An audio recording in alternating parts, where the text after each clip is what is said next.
A Soldier's Diary, 1893 to 1918.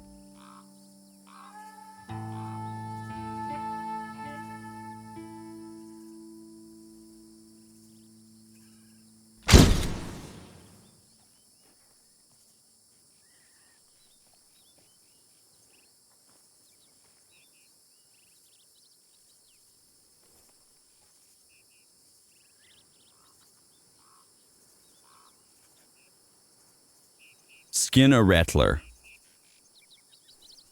Where I was on the Rio Grande, it was very shallow and you could wade across to Mexico. While I was there, we had some trouble with the Yaqui Indians. The Yaqui are a half-breed between a Mexican and an Indian. They were running cattle back and forth across the borders. They would steal only a few cattle at a time at night. Sometimes we would catch them. Cattle do not like traveling at night. They won't take to the water and do not like to run through the water at night, so they only stole a few at a time in order to control them. We used to stop them from driving them over on this side and stop them from driving them over there. I say, the Yaqui were a tough bunch of customers. A lot of fine fellows I knew, but if you treated them decent, they did not give you much trouble. Treat them mean, and you could end up with your throat slit. Don't double-cross them. They will get you, and nobody will ever know anything about it. One day, me and 9 other cavalrymen, 3 Indian scouts, and 4 Texas Rangers were sent out to see if we could find out who was rustling cattle from the Flying X Ranch. We was gone about 12 days on this trip. On the trail, one of the Rangers shot 2 big rattlesnakes. Nice, big ones. When we stopped, he asked me, "You know how to skin a snake?" "No, I do not," I replied. "And I do not care to. I'm just new in the army, and I'm scared to death of snakes." "Oh," he said. "You just getting broke in out here, are you?" he asked. "Yes," I said. "An old jerk-line driver made me afraid of these snakes." The other fellows just dropped the reins and were lying around chewing the rag. Our horses nibbled on what bunch grass there was. I asked the ranger what he was going to do with the snake's skin. "Probably make a belt out of it or plaster it to my saddle," said the ranger. I said, "I don't want no belt. Saw enough already. I'm scared to death to even lay on the ground, for fear of one will run over me sometime." "You are?" said the ranger. Then he showed me how to skin them snakes. Took the hides and rolled them up. While rolling, he looked at me and said, "Well, tell you what I'm gonna do for you. Take my big lariat, and it is a big one now.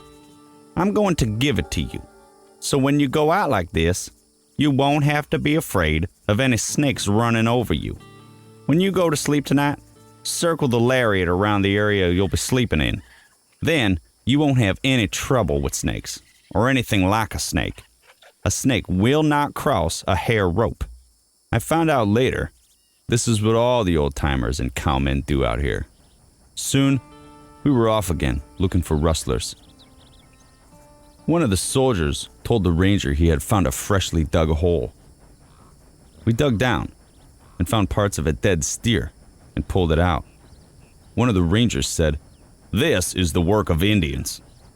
The old Indian scout said, "Not the work of an Indian, but a white man." The ranger got very angry over this statement. I thought he was going to hit the old scout or slap him in the face, but he did not. You can always tell if an Indian killed a calf, steer, or deer. They always take the sinews. The scout said, "Steer still has all its sinews. Indian will not leave sinews." "What he means," said one of the rangers, "an Indian has use for sinews, for making clothing, moccasins, or what have you, and would always cut out the sinews to be used later." We kept looking out but did not see any rustlers. We stayed on another day. Then we headed back to camp. On the way back, we came across some Indians and a big herd of sheep on the ranch ground. We found out that the sheep belonged to the Indians, but we had to chase them off the Flying X ranch land. You see, cattle will now graze where sheep have been. Some sheep clip the grass short and shit everywhere and make a hell of a mess all over. So cattle stay away from the land sheep have been on. Soon we were back at camp. This was a big part of my life. Day in, day out. You do this, year in, year out.